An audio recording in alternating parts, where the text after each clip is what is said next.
Bapa di dalam sorga, kami datang pada Tuhan setelah kami menaikkan puji-pujian. Dan kami merasakan Tuhan hadir dalam puji-pujian kami. Kami menikmatinya, kami bersuka cita. Saatnya tiba, kami akan mendengarkan Tuhan berbicara melalui firman. Tuhan menolong kami untuk kami bisa memahami. Roh Kudus bekerja dalam diri kami sehingga firman Tuhan bisa kami taati, firman Tuhan bisa kami lakukan, membuat kami kuat dan bertumbuh dalam iman. Terima kasih Tuhan, bicaralah karena Roh Kudus terus menolong kami. Dalam nama Tuhan Yesus kami berdoa. Amin.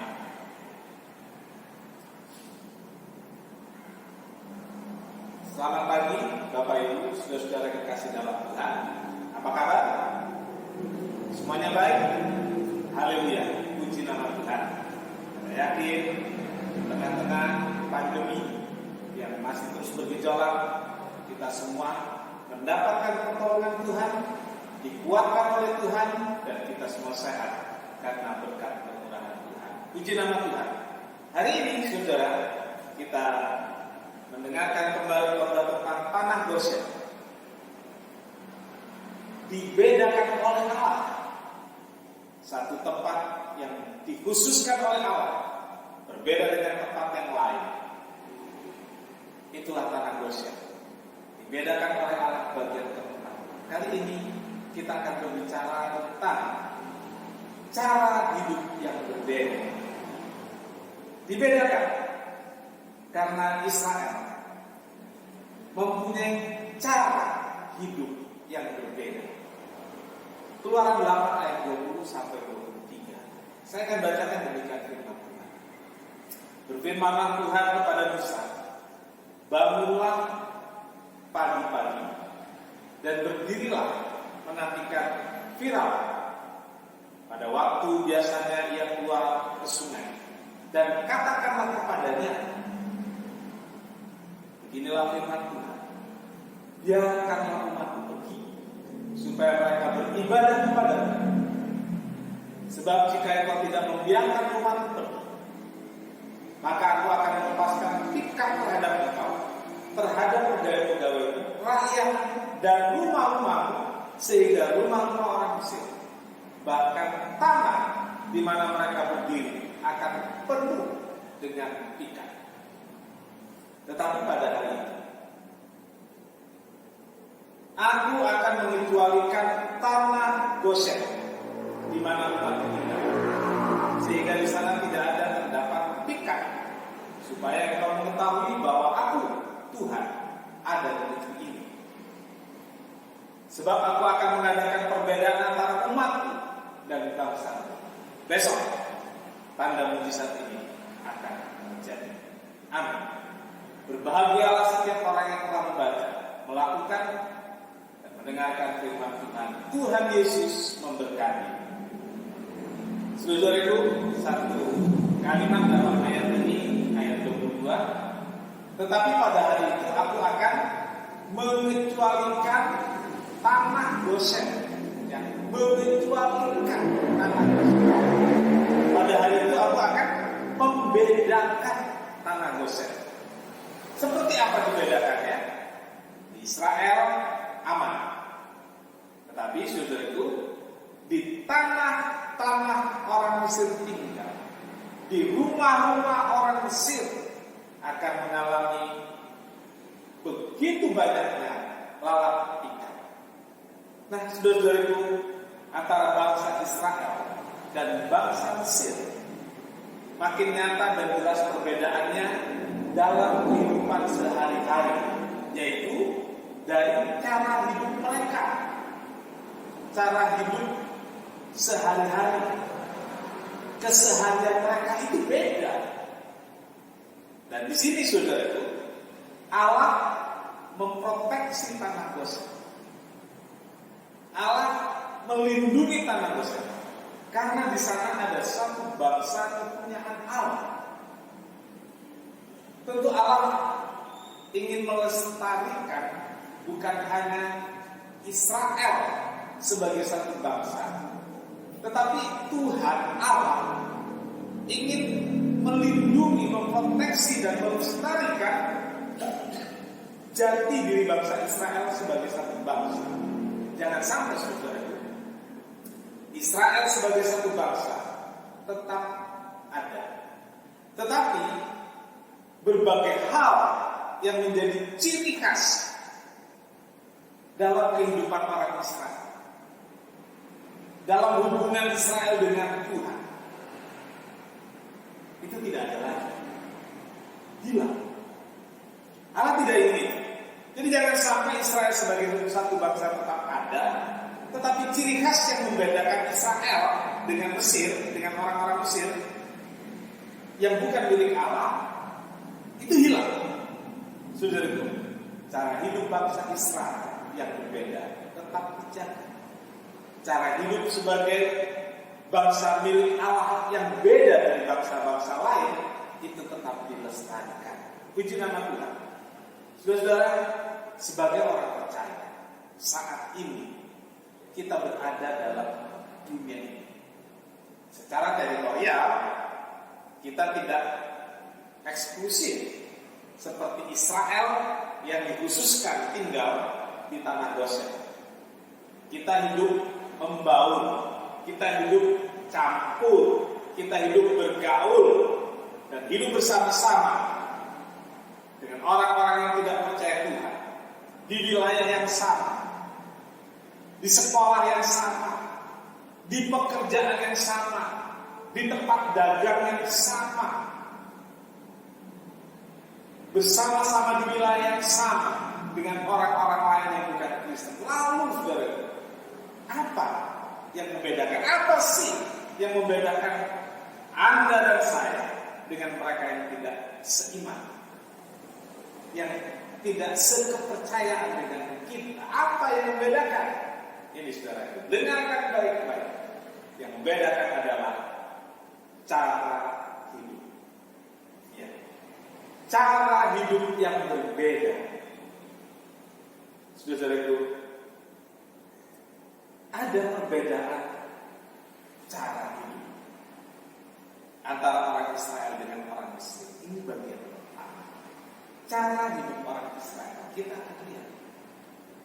Ada perbedaan di antara mereka yang terus-menerus dipelihara, dan makin lama perbedaan ini makin jelas.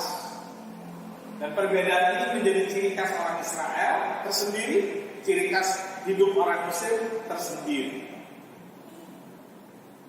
Ciri khas kehidupan orang Israel dipelihara turun-temurun. Turun-temurun mulai dari nenek moyang mereka, yaitu Abraham. Lalu kemudian Ishak, sampai pada generasi pertama yang tinggal di tanah Goshen, yaitu Yakub. Lalu kemudian saudaraku, kita tahu sampai generasi terakhir mereka yang tinggal di tanah Goshen, yaitu Musa dan seangkatannya. Mereka semua tetap memelihara cara hidup yang diwariskan oleh bapak-bapak leluhur mereka, Abraham, Ishak, dan Yakub. Puji nama Tuhan, saudaraku. Semua ini terjadi karena latar belakang yang berbeda. Jadi saudaraku, cara hidup yang berbeda itu dimulai dari latar belakang yang berbeda. Inilah yang membuat cara hidup dua suku bangsa ini berbeda. Latar belakang berbeda. Yang satu berasal dari tanah Ur, asal dari nenek moyang mereka, yaitu Abraham. Kemudian diwariskan kepada Ishak. Dari Ishak diwariskan kepada Yakub. Dan Yakub diwariskan kepada generasi yang hidup di tanah Goshen. Warisan cara hidup dan budaya tersebut mereka lanjutkan, mereka hidupkan terus di tanah pengasingan mereka, yaitu di tanah Goshen. Sedangkan saudara bangsa Mesir adalah tuan rumah yang mempunyai budaya, yang mempunyai kebiasaan, yang mempunyai adat istiadat berbeda dengan Israel. Mereka punya sendiri, dan itu membuat perbedaan makin jelas, makin lama makin kelihatan dari latar belakang mereka yang berbeda. Kemudian saudaraku, yang membedakan lagi adalah agama, ya, kepercayaan yang beda. Sebenarnya tidak masalah dengan agama atau kepercayaan yang berbeda. Tetapi pada masa itu di Mesir, karena Mesir adalah tuan rumah dan Israel adalah pengungsi, tamu. Tapi ini tamu tidak diundang, saudara. Tamu yang maksa tinggal, saudara.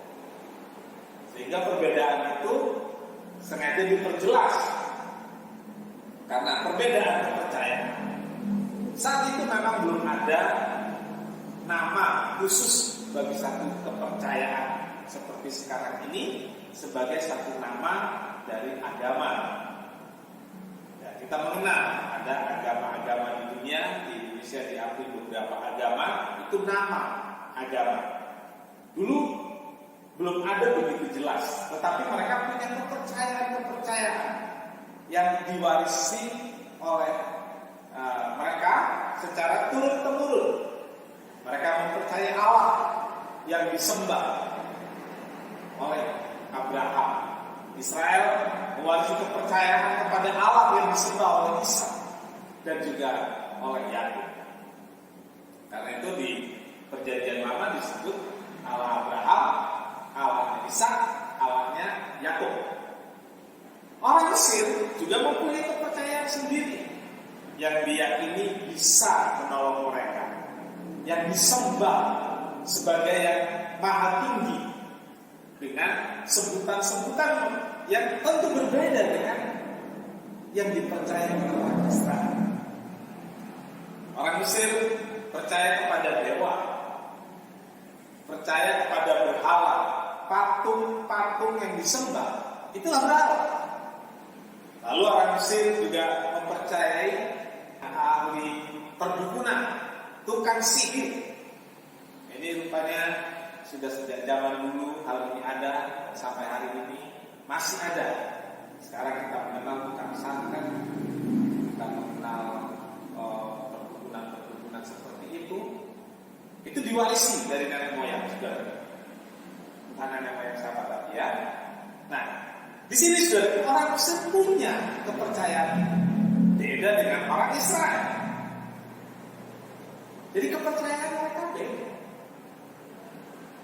Cara hidupnya jadi beda. Karena cara hidup seseorang itu pasti dipengaruhi oleh kepercayaan atau oleh agamanya, oleh Tuhan yang dipercayai. Kemudian yang berbeda lagi, caranya dari cara hidup adalah cara hidup ekonomi mereka. Perekonomiannya beda. Dalam hal ekonomi, dua bangsa ini sangat berbeda. Israel hidup sebagai peternak. Israel hidup sebagai penggembala, baik domba maupun lembu. Sedangkan orang Mesir adalah sebagai petani dan pedagang. Saudaraku, orang Israel walaupun menjadi budak di Mesir, mereka tetap mempertahankan budaya ekonomi mereka, yaitu memelihara ternak. Dan terbukti ketika mereka keluar dari Mesir, selain keluarga orang-orang Israel yang sudah begitu banyak, jumlahnya ratusan ribu, mereka juga membawa ternak. Perjalanan yang panjang menjadi lebih lama karena mereka juga membawa ternak yang juga perlu dicarikan makan, yang harus dicarikan tempat air buat mereka minum. Jumlah ternaknya pun sangat banyak. Ini jelas berbeda. Lalu saudaraku, cara hidup yang berbeda lagi adalah tentang jenjang karir, baik dalam perusahaan maupun dalam birokrasi. Saudaraku, jabatan paling tinggi yang dapat diraih orang Israel, yang dapat dipegang orang Israel di Mesir pada waktu itu adalah disebut pengerah. Pengerah itu mandor. Mandor kerja paksa. Mandor untuk bangsanya sendiri. Jadi ini orang Israel dipilih jadi mandor kerja paksa, yang dipekerjakan secara paksa adalah orang Israel sendiri. Hebat, saudara. Jadi dia tidak menggunakan orang Mesir untuk mengatur, tapi orang Israel sendiri. Tentu mungkin dengan diupah lebih mahal, lebih tinggi, atau dengan tekanan-tekanan. Nah, Musa berada di istana. Ini berbeda, saudara. Musa ada di istana karena ditemukan waktu bayi di tepi sungai. Kemudian diangkat anak oleh putri Firaun. Karena dia diangkat anak oleh putri Firaun, maka dia sebenarnya adalah seorang pewaris tahta, salah satu pewaris tahta yang pada masa itu juga sebenarnya Musa punya gelar pangeran. Pangeran. Dia punya pengawal, dia punya bawahan, dia punya kelas tersendiri. Bahkan di antara orang-orang Mesir. Jadi jenjang karir orang Israel sangat terbatas. Dan apalagi ciri hidup orang Israel yang berbeda dalam hal sosial politik. Saudara, Israel sama sekali tidak punya hak politik. Iya. Mungkin kalau pemilu seperti sekarang, zaman sekarang ada pemilu, ya orang Israel tidak punya hak pilih, tidak punya hak pilih dan tidak punya hak dipilih. Kasihan banget, saudara. Mereka statusnya adalah pengungsi. Mereka warga kelas 2. Mereka disebut WNA, warga negara asing, bukan WNN, warga negara Mesir, bukan. Ya. Orang Israel di Mesir adalah non-pri, bukan pri. Ini membedakan. Dan memang, saudaraku, itu menambahi kesusahan dan penderitaan bangsa Israel karena gak punya hak untuk bangsa. Nah, baiklah saudaraku, pada bagian kedua kita akan melihat tentang cara hidup orang percaya. Ya, cara hidup orang percaya yang juga harus berbeda dari cara hidup orang yang bukan Kristen, yang tidak percaya Tuhan Yesus. 1 Petrus 1 ayat 18 sampai 19 saya bacakan demikian. Sebab kamu tahu bahwa kamu telah ditebus dari cara hidupmu yang sia-sia yang kamu warisi dari nenek moyang itu, bukan dengan barang yang mewah, bukan pula dengan perak atau emas, melainkan dengan darah yang mahal, yaitu darah Kristus, yang sama seperti darah anak domba yang tidak bercacat. Saudaraku, Rasul Petrus mengingatkan kepada para diaspora.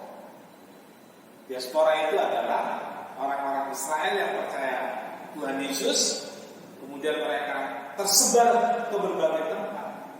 Masa itu ada aniaya yang harus dialami, dan banyak orang yang sudah percaya Kristus, orang Israel yang menjadi percaya Yesus, mereka pergi ke tempat yang lebih aman, bahkan mereka pergi ke negara-negara tetangga. Nah, mereka itu semua disebut diaspora. Rasul Petrus mengingatkan agar mereka tidak lagi hidup dengan cara hidup seperti sebelum mereka percaya.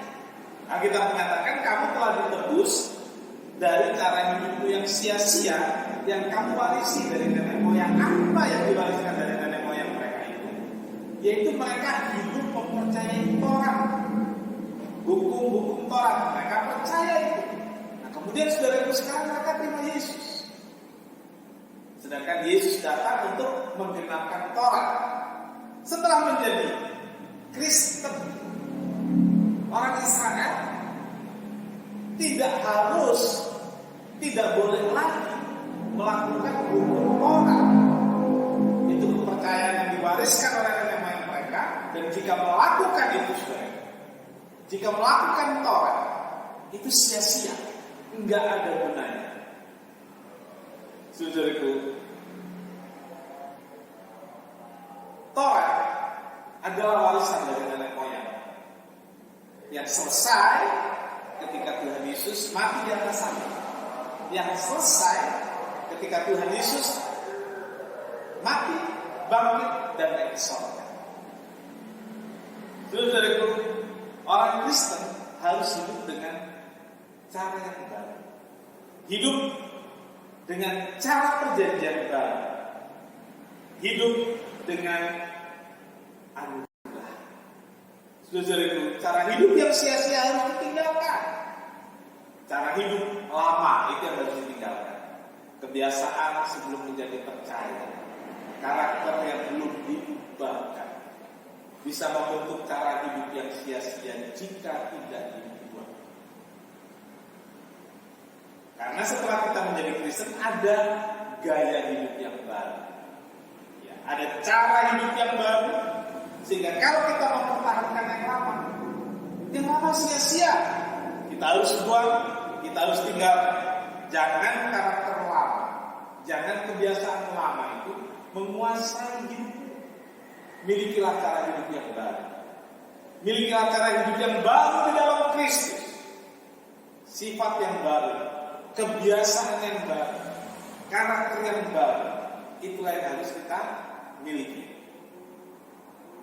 Cara hidup yang diwariskan oleh nenek moyang. Apa isinya? Saudaraku, masing-masing kita ini mempunyai warisan budaya dan adat istiadat dari keluarga itu berasal dari orang tua, nenek moyang, lalu ke atas lagi, lebih luas lagi suku. Nah, masing-masing punya. Ada suku Jawa punya warisan budaya sendiri, ada istiadat sendiri. Orang Batak punya warisan budaya sendiri, ada istiadat sendiri. Juga orang Papua punya warisan budaya dan ada istiadat sendiri yang diwarisi dari generasi-generasi di atasnya. Tetapi semua itu sudah tidak semua harus dibuang. Ya. Enggak semua salah. Enggak semua keliru. Ada banyak warisan budaya yang harus dipelihara. Misalnya saudara itu yang berkaitan dengan moral, berkaitan dengan etika, berkaitan dengan tata krama dalam keluarga. Itu harus dipelihara. Orang-orang tua mewariskan tata krama sejak dulu. Yang muda harus menghormati, menghargai yang lebih tua. Itu sebabnya ada panggilan kakak dan adik, om dan tante sesuai dengan panggilan di suku masing-masing. Di kampung saya dulu saudaraku, kalau ada orang tua duduk di halaman rumah, saya naik sepeda nggak turun permisi di jalan ini saudaraku, itu saya dianggap nggak sopan. Saya harus turun dari sepeda, saya harus membungkukkan badan, dan saya bilang nuwun sewu. Ya, saya bilang permisi. Kalau sekarang mana ada saudaraku? Ya, jalan naik sepeda, lewat saja, permisi juga enggak. Kalau dulu seperti itu dibilang ini anak nggak punya adat. Jadi saudaraku, ada warisan budaya harus dipelihara, tetapi ada warisan budaya yang berhubungan dengan roh, berhubungan dengan penyembahan berhala, berhubungan dengan kuasa kegelapan, berhubungan dengan roh nenek moyang. Saudara dan saudara, kalau kita melakukan itu, kita masih dengan cara hidup yang sia-sia. Kita masih melakukan torak dalam tanda petik, melakukan cara hidup nenek moyang yang sia-sia. Apa sih saudara? Ada banyak. Ada acara-acara di orang meninggal yang berhubungan dengan kuasa kegelapan. Ini sering kurang dipahami, saudara. Saya tidak memberi contoh satu-satu, tapi saya ingatkan.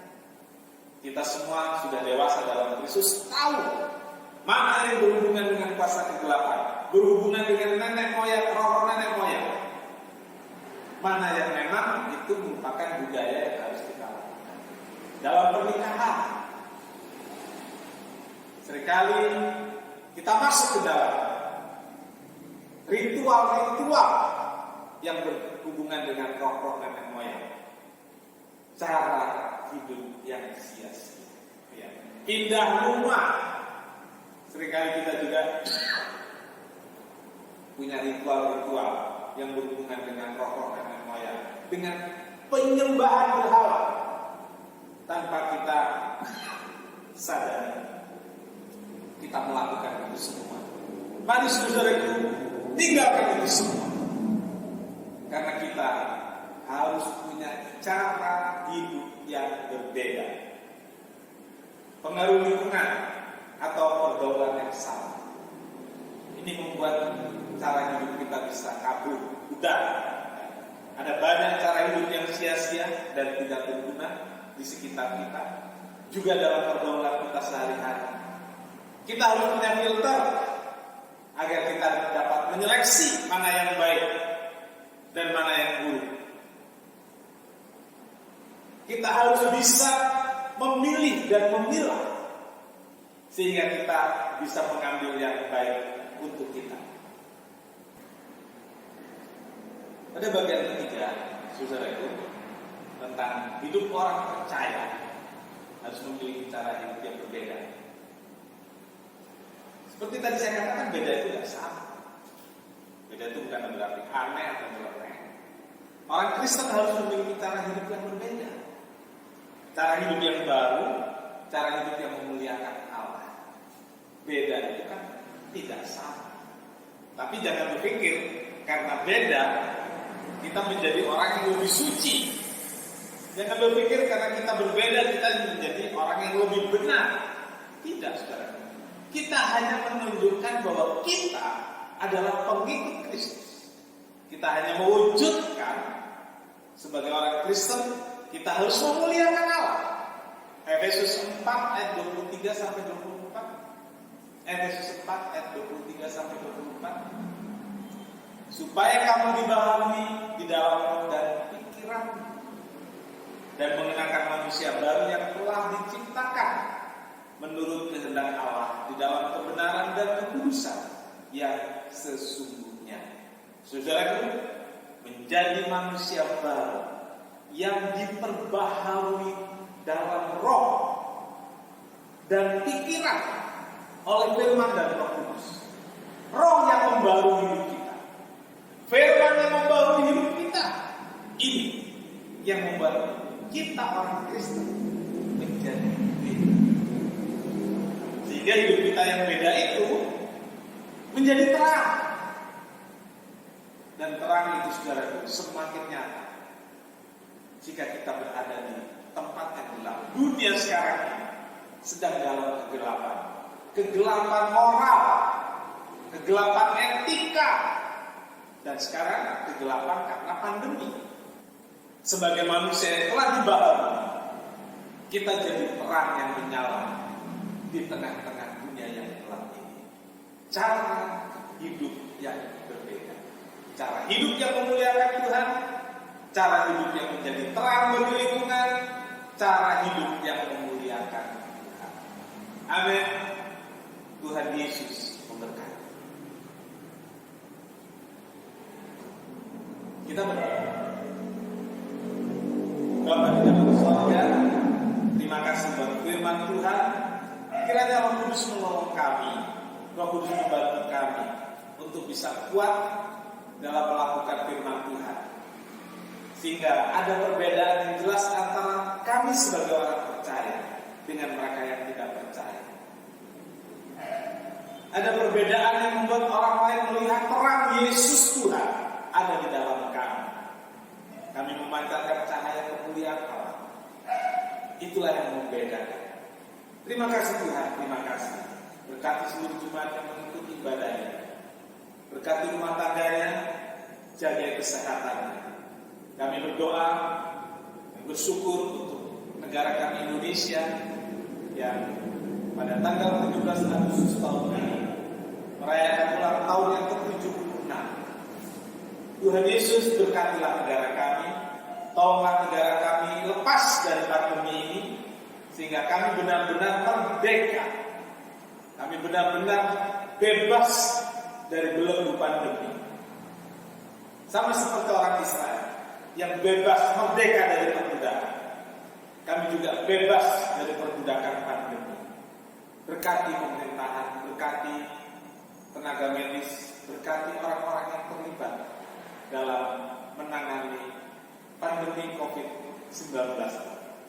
Terima kasih Tuhan, terima kasih. Kami mengakhiri ibadah kami, berkati seluruh jemaat, berkati keluarga, jaga lindungi, sehingga kami tetap sehat, kami bisa beraktivitas dengan baik, dan Tuhan dipermuliakan. Terima kasih Tuhan, terima kasih. Tuhan memberkati engkau dan melindungi engkau. Tuhan menyinari engkau dengan wajahnya dan memberi engkau kasih karunia. Tuhan menghadapkan wajahnya kepadamu dan memberi engkau damai sejahtera. Saudara kekasih, terimalah berkat dan damai sejahtera dari Allah Bapa, kasih karunia dari Tuhan Yesus Kristus Bapa Kudus, serta kita semua sekarang sampai selama-lamanya. Dalam nama Tuhan Yesus Kristus, selamatkan kami berdoa. Bapa kami yang di sorga, kuduskanlah namamu, datanglah kerajaan, jadilah kehendakmu di bumi seperti di surga. Berikanlah kami pada hari ini makanan kami yang secukupnya, dan ampunilah kami akan kesalahan kami, seperti kami juga mengampuni orang yang bersalah kepada kami. Janganlah membawa kami ke dalam pencobaan, tetapi lepaskanlah kami daripada yang jahat. Karena Engkau yang mempunyai kerajaan dan kuasa dan kemuliaan sampai selama-lamanya. Amin. Puji Tuhan, saudaraku. Selamat pulang, selamat menikmati hari ini. Tuhan Yesus memberkati.